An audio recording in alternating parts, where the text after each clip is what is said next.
자, 이제 데이터베이스에 저장된 정보를 이용해서 우리가 사용자를 인증하는 함수를 한번 만들어 봅니다. 자, var us user라고 하는 이름을 한번 만들어 볼 거예요. 자, 이거는 이제 변수 선언을 한 거고, 여기에 익명 함수를 할당을 하면 되겠죠. 자, 익명 함수 이렇게 정의를 해서 할당을 합니다. 이 함수의 파라미터로 우리가 데이터베이스 객체를 전달을 받도록 한번 해볼게요. 자, 데이터베이스. 근데 우리가 데이터베이스라고 하는 거를 위에 변수로 선언을 해놨으니까, 뭐 이거, 그걸로 써야 되는 거 아닌가 하는 생각이 들기도 하죠.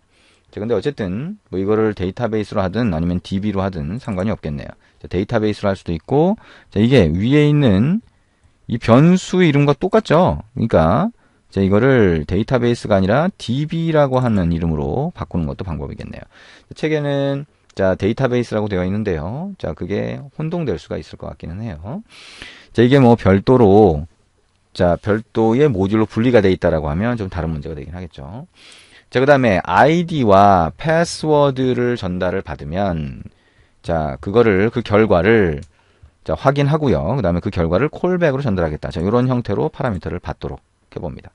자, 그리고 이게 정말 호출이 됐는지를 중간중간 확인해 보겠다라고 하면, 자, 여기서 us user 호출됨이라고 하는 로그를 찍도록 할 수 있겠죠. 자, 그러면 여기에 db라고 하는 파라미터로 데이터베이스 객체를 받았으니까요. 자, 여기에 db에 점 해서, 자, collection이라고 하는 함수가 있는데요. 이 함수를 실행하면서 여기다가 users라고 하면 우리가 명령 프롬프트에서 users라고 하는 컬렉션을 만들었죠? 그래서 그 컬렉션을 참조할 수 있게 됩니다. 자, 이거를 var users라고 해서 참조를 해봅니다. 자, 우리가 mongodb라고 하는 모듈을 이용해서 연결했으니까, 자, 이 방법을 써라라고 하면 이 방법을 이제 따라야 되는 거죠. 자, 여기 컬렉션이라고 할 수 있고요. 이 컬렉션이라고 하는 이 users라는 컬렉션에 find라고 하는 메소드가 정의가 되어 있어요. find? 우리가 명령 프롬프트에서 했던 거하고 비슷하네요. 그죠? 그래서 이 find라고 하는 거 안에다가 객체를 넣어줄 건데요.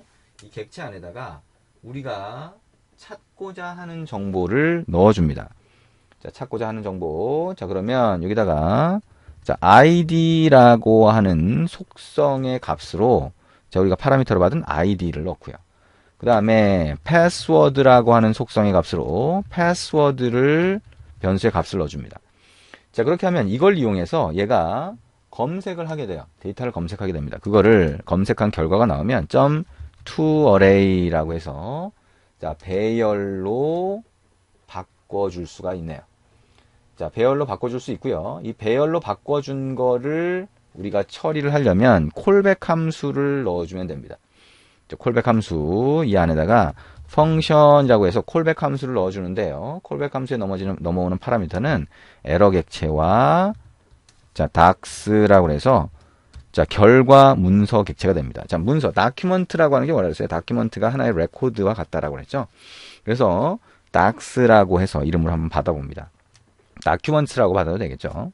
자, 그래서 에러가 만약에 발생하는지 이 정보를 먼저 확인을 한다고 그랬죠? 그래서 if error라고 하면 에러 체크를 먼저 합니다. 근데 이 에러를 여기서 그냥 처리하는 게 아니라 우리가 콜백에서 처리하게 하면 이 함수를 호출한 쪽에서 에러가 발생했는지를 알 수가 있겠죠. 그리고 에러에 대한 대처를 할 수 있습니다. 대부분은 이제 웹서버에선 에러가 발생하면 클라이언트를 알려줘야 되잖아요. 그래서 그거를 할 수 있도록 콜백으로 그냥 던져줍니다. 그래서 에러가 발생하면 이 콜백은 두 개의 파라미터를 받도록 일반적으로 정의를 하고요. 에러 객체를 넘기고 두 번째는 너를 넘깁니다. 두 번째 파라미터는 정상일 경우에 데이터를 넘기기 위한 목적이에요. 자, 그리고 리턴을 해주죠. 자, 이렇게 에러가 발생했을 때 이렇게 처리를 하고요. 에러가 발생하지 않았다라고 하면 자, if라고 해서 자, dax.length를 해보면 자, 몇 개의 레코드가 자, 여기서는 이제 문서 객체가 되겠죠. 다큐먼트가 리턴됐는지를 알 수가 있고요. 이게 만약에 0보다 크다 라고 한다면 자, 다큐먼트 문서 객체가 여러 개인 경우가 되겠죠. 자, 그러면 자, 내용이 console.log라고 해서 자, 일치하는 사용자를 찾음 이렇게 할 수가 있습니다. 자, 이렇게 할 수가 있고요. 그 결과가 정상으로 나왔으니까 콜백을 호출하면서 첫 번째 파라미터는 에러 객체를 넘겨주기 한 거니까 이걸 널로 해주고요. dax라고 해서 결과 값을 던져줍니다. 자, 그리고 여기 어스유저 호출됨이라고 하는 로그에서 우리가 어떤 파라미터를 받았는지 확인하고 싶다라고 하면 id와 패스워드를 로그로 뿌려줄 수도 있습니다. 자, 이렇게 해줄 수도 있겠죠. 자, 그리고 여기에 length라고 하는 게 만약에 0보다 크지 않다라고 하면 못 찾은 거잖아요. 근데 그렇다고 그냥 에러가 발생한 것도 아니니까 자, 여기에 우리가 조금 다르게 해줄 수도 있습니다. 로그라고 해서 일치하는 사용자를 찾지 못함이라고 하고 자, 콜백이라고 하는 데다가 널 이렇게 넘겨줄 수 있습니다. 실제로는 이제 여기다가 에러 객체를 직접 만들어서 여기다가 넣어줄 수도 있죠. 근데 이제 두 개가 다 널이면 그러면 일치하는 사용자를 못 찾았다. 즉, 자, 앞에 게 널인지를 보면 에러가 아닌지 아닌지 볼 수 있죠. 에러가 아니지만 dax에 자, 내용이 없다라고 볼 수가 있겠죠. 자, 그러면 요거를 뭐라고 그랬어요? 그냥 별도의 함수를 하나 정의를 한 겁니다. 그리고 여기서 데이터베이스를 다루도록 한 거예요. 자, 그러면 데이터베이스를 다루도록만 했으니까 이제 사용자가 브라우저에서 요청을 하는 브라우저 요청 정보를 파라미터로 받아서 처리하는 라우팅 함수가 필요하겠죠. 자, 거기서 이제 어스유저라고 하는 함수를 쓰겠다는 겁니다. 자, 여기 사이에다가 이제 정의를 합니다. router라고 하는 함수를 실행을 하고요. 슬래시 프로세스 슬래시 로그인이라고 하면 웹브라우저에서 이걸로 요청을 하겠죠. 그다음에 포스트 방식으로 요청하니까 포스트 함수를 실행합니다. 펑션 req res라고 해서 요청 객체와 응답 객체를 파라미터로 전달을 받습니다. 자, console.log라고 해서 슬래시 프로세스 슬래시 로그인 라우팅 함수 호출됨. 자, 라우팅 함수가 어떤 건지는 5장에서 충분히 여러분이 익히는 게 필요하다라고 얘기를 했죠. 그죠? 그래서 정확히 이해를 하고 계셔야 돼요. 그러니까 자, 브라우저나 이런 클라이언트 쪽에서 요청 패스를 어떤 걸로 정하게 되면 여기에서 정한 것과 딱 매칭이 된다 그랬죠. 자, 그러면 요청 파라미터를 한번 받아보겠다. 자, var param id라고 해서 id 값은 req.body. 자, 포스트 방식으로 요청하면 이렇게 들어간다 그랬죠. 나중에 get 방식으로 요청을 하게 되면 자, 이런 식으로 붙일 수도 있다. 자, query.id. 자, var param password라고 하면 req.body.password 그 다음에 req.query.password가 된다. 자, 이렇게 얘기를 했고요. 자, 그러면 이제 요청 파라미터가 넘어왔으니까 그걸 뿌려보면 좀 더 명확하게 알 수가 있겠죠. 그래서 요청 파라미터라고 하는 게 자, param id도 있고요. 플러스 param 패스워드도 있다. 자, 이제 이 정보를 가지고 이 사용자가 데이터베이스의 users라고 하는 자, 컬렉션 안에, 즉 테이블 안에 들어가 있는지 그걸 확인해 볼 수가 있겠죠. 테이블이라고 생각할 수 있는 그 안에. 자, 그러면 여기에서는 자, 바깥에 정의된 이 데이터베이스라고 하는 변수에 객체가 들어가 있으면 우리가 데이터베이스가 연결되어 있고 사용할 수 있다라고 하는 걸 알 수가 있죠. 그러니까 if라고 하고요. 데이터베이스라고 하는 객체가 있으면 그러면 이제 어떻게 할 거냐? 어스유저라고 해서 밑에 만든 함수를 실행을 할 거예요. 거기다가 첫 번째 파라미터 뭐예요? 데이터베이스를 넣어주는 거죠. 그 다음에 그거를 param id 넣어주고요. param password 넣어주기로 돼 있죠. 그 다음에 콜백 함수를 넣어주겠다고 했습니다. 콜백 함수는 넣어주는데 첫 번째는 에러 객체. 에러 발생하면 첫 번째 파라미터로 받겠다. 에러가 발생하지 않고 정상적인 거면 두 번째 파라미터로 받겠다라고 하는 겁니다. 자, 이렇게 넣어줄 수가 있겠죠. 만약에 에러가 발생하면 에러 객체가 넘어올 거예요. 에러 객체가 들어가 있다면 console.log라고 해서 에러 발생이라고 할 수가 있겠죠. 자, 그리고 리턴을 해주나요? 자, 리턴을 해주는 거는 사실 크게 의미가 없죠. 왜냐하면 자, 이거는 브라우저로 요청을 보내는 데 목적이 있는 거니까 자, 브라우저로 요청을 응답을 보내는 거. 자, 브라우저로 응답을 보내보죠. res.writehead라고 하고 자, 이게 200 자, 에러인데 그냥 200으로 보내볼게요. 아니면 400으로 보내도 됩니다. 그 다음에 객체를 넣고요. content type 이라고 하는 거, 자, 헤더 정보에다가, 자, 텍스트, HTML, 캐릭터 셋 이라고 하는 거를 UTF-8로 넣어보자.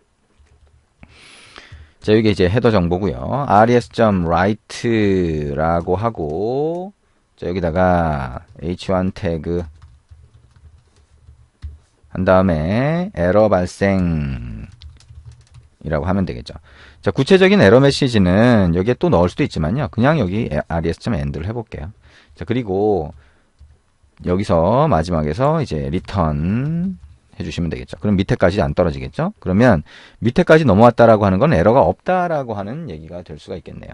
근데 이제 닥스가 널인 경우가 있죠. 자, 하나도 레코드가 하나도 없는 경우, 즉 문서 객체 다큐먼트가 없는 경우에는 널이니까요. 닥스라고 하는 게 자, undefined란 널이 아닌 경우 if 이렇게 붙일 수가 있겠죠. 자, 그러면 그 정보를 한번 뿌려보죠. console.dir이라고 해서 dax라고 해서 한번 출력을 해보고요. 자, 그 안에 자, dax라고 하는 거 안에 정보가 들어가 있게 돼요. 그래서 자, 이 사용자 이름이라고 하는 것부터 시작해서 한번 여기다 자, 응답으로 보내볼 겁니다. 자, 응답으로 보내겠다. 자, 이걸 그대로 복사해서 한번 넣어보도록 할게요. 그래서 자, 사용자 로그인 성공이라고 하고요. 여기다가 우리가 조회한 정보를 간단하게 뿌려보도록 합니다. 자, 그래서 여기에 divp라고 하고요. 사용자 땡땡이라고 한 다음에 플러스 여기 뭐죠? dax라고 하는 거에 자, 0번째 배열 원소 점 name 이렇게 하겠죠. 자, 그 안에 name이라고 하는 게 있으니까요. 자, 슬래시 p 그 다음에 슬래시 div 디비전 태그 이렇게 넣어줍니다. 자, 그 다음에 end를 하니까 자, 요게 그대로 넘어가겠죠. 그리고 자, 다시 로그인 하기 뭐 이런 것들 붙여볼 수 있습니다. 여기다가 br 태그 뭐 2개 집어넣고요. 그 다음에 anchor 태그 href 자, 그 다음에 여기다가 슬래시 public 슬래시 login html이라고 하면 어떻게 돼요? 자, 이 앵커 태그를 클릭했을 때 자, 다시 로그인 페이지로 가겠죠. 다시 로그인 하기라고 하는 자, 요거를 여기다가 넣어주게 됩니다. 자, 그리고 else라고 해서 자, 이게 null 값이 넘어오면 데이터가 하나도 없다는 얘기겠죠. 자, 그런 경우에 자, 에러 발생이라고 하는 거 뭐 이렇게 할 수도 있고요. 자, 이런 경우에 자, 응답 페이지를 이렇게 구성을 해줍니다. 자, 에러 발생이라고 하고요. 데이터 없음. 자, 뭐라고 할까요? 사용자 데이터 조회 안됨. 뭐 이렇게 에러 메시지인 것처럼 이렇게 한번 보내줄 수가 있겠습니다. 자, 이게 우리가 라우팅 함수를 하나 만든 거예요. 그리고 자, 여기에도 보면 else라고 하는 게 있고요. if else 여기 if라고 하는 게 데이터베이스라고 하는 게 있다면이네요. 그죠? 그래서 커넥트가 안 된 경우도 있을 수 있겠죠. 그래서 else라고 하면 자, 데이터베이스 연결 안 됨 이렇게 할 수가 있겠네요. 여기는 뭐 리턴이 의미가 없죠. 자, 리턴은 뺄 수가 있고요. 여기도 뭐 리턴은 의미가 없으니까 리턴을 뺄 수 있겠네요. 여기도 빼버립니다. 자, 요거는 자, Shift 탭 키를 눌러서 이렇게 맞춰주고요. 자, 요거는 데이터베이스 연결 안됨이라고 하는 에러 메시지 같은 거를 보내주도록 이렇게 만들어줍니다. 자, 그러면 여기까지 해서 우리가 데이터베이스 처리하는 함수와 라우팅 함수를 추가를 한 거예요. 그럼 이제 실행을 한번 해봅니다. 우리 아까 이거 서버를 실행을 했었나요? 자, 실행을 안 했었네요. 그죠? 그럼 여기서 실행할 수도 있고요. 아니면 여기서 자, 컨트롤 시프트 알파벳 N키 눌러서 실행을 해봅니다. 자, 실행이 되는지 한번 보죠. 자, 3000번 그 다음에 어떻게 돼요? 데이터베이스 연결됨이라고 떴네요. 그러면 데이터베이스가 정상적으로 연결됐나 보다 생각할 수가 있고요. 자, 브라우저를 열고요. 자, 브라우저에서 어떻게 하면 돼요? 여기에 public이라고 하는 거 밑에 login.html이라고 하는 걸로 이렇게 조회를 하면 되겠죠. 자, 그러면 여기다가 john이라고 하는 거 넣고 테스트 01이죠. 자, 테스트 01 1, 2, 3, 4, 5 이게 데이터베이스에 우리가 넣었던 데이터죠. 그래서 전송을 해보면 사용자 로그인 성공이라고 나와 있네요. 그리고 데이터베이스에 들어가 있던 사용자 이름까지 표시가 됐어요. 자, 이제 데이터베이스가 조회됐다라고 하는 걸 알 수가 있고요. 서버 쪽의 로그를 보면 자, 정상적으로 일치하는 사용자를 찾음, 그 다음에 데이터베이스에서 조회된 내용까지 확인할 수가 있죠. 자, 이렇게 해서 우리가 몽고DB라고 하는 컬렉션, 유저스라는 컬렉션 안에 넣었던 데이터를 조회하는 과정까지 한번 봤습니다. 자, 여기까지 해보면 이제 데이터베이스를 연결해서 데이터베이스에 있는 정보를 가져와서 봤구나. 결국에는 웹서버가 데이터베이스까지 연결했구나라고 하는 것을 알 수가 있습니다. 자, 이제 거기까지 정상적으로 처리되도록 자, 여러분이 만들어 주시면 되겠죠. 자, 정상적으로 처리가 됐는지 한번 각자 확인을 해 보시고요. 자, 우리 이제 지금까지 했던 내용 간단하게 정리해 보도록 하겠습니다. 지금까지 했던 내용을 보면 자, 이렇게 돼 있는 거예요. 데이터베이스는 자, 몽고DB 모듈을 썼을 때 커넥트를 해서 연결을 하고요. 그 안에 있는 자, 컬렉션이라고 하는 테이블로 생각할 수 있는 자, 그리고 컬렉션이라고 하는 함수를 이용해서 참조할 수 있고 찾는 거는 find로 찾을 수 있다. 라고 생각을 하시면 됩니다. 자, 그러면 우리가 데이터베이스 연결했고 데이터 조회까지 됐으니까요. 데이터 추가하는 방법까지 같이 한번 해보도록 하겠습니다. 잠깐 쉬었다가 하실게요.